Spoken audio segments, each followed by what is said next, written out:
Historical sources have consistently emphasized black skin as a defining characteristic of the Moors. The term Moor itself derives from the Greek word Mavro, meaning black, further solidifying the connection between their identity and their African roots.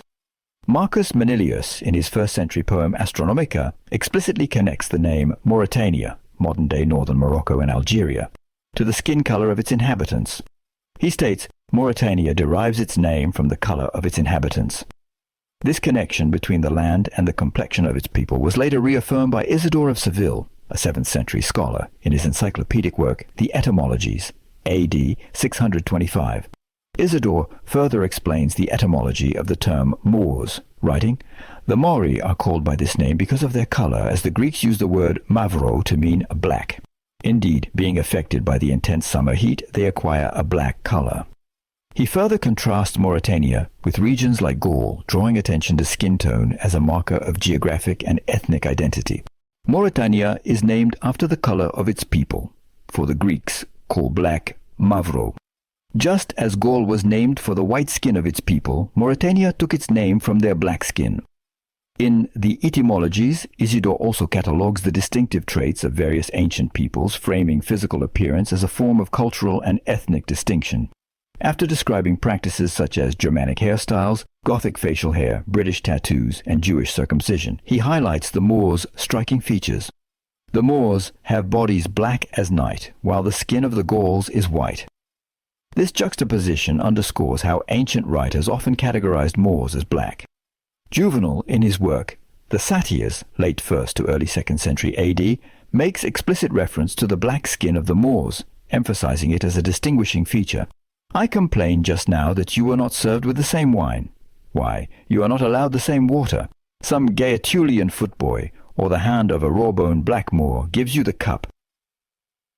Silius Italicus, in his Punica, 88 AD, offers vivid depictions of the Moors, often highlighting their black skin as a defining characteristic. In Book 2, he describes a Moorish warrior. "And now the Romans were fighting fiercely against the straggling and fleeing foe when suddenly Tunga, the Moor, a formidable giant, rushed forward to battle. His body was black and his lofty chariot was drawn by black horses." In Book 17 of Punica, Silius further underscores the black complexion of a Moorish woman. Herds of wild beasts pursued by hunters and African huts carved in shining metal.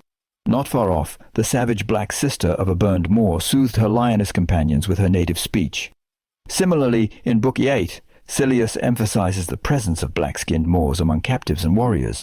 Before him went Syphax, borne on a litter, his eyes downcast as a captive and chains of gold around his neck. Hanno followed, accompanied by noble youths of Carthage, as well as the chief men of the Macedonians and the Moors with burned bodies. He adds later in the same book, "While Garamantians and burned body Moors share Italy with me."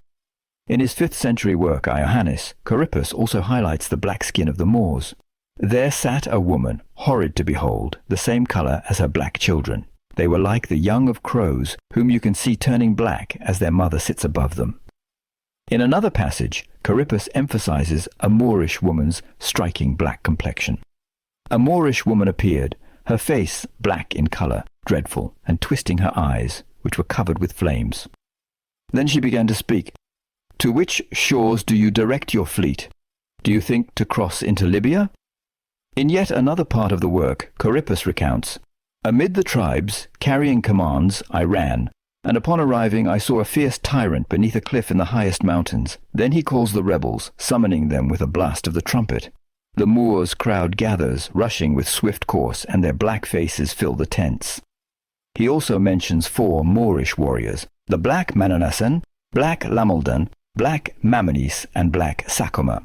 Procopius, in his 6th century work Vandal Wars, provides a geographical and ethnographic observation that contrasts the black skin of the Moors with other populations.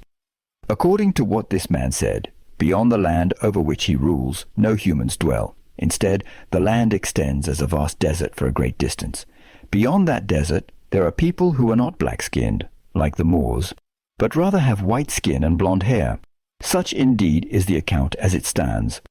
Procopius uses the term melanochroi, meaning black, to explicitly describe the black complexion of the Moors, further emphasizing its central role in their identity.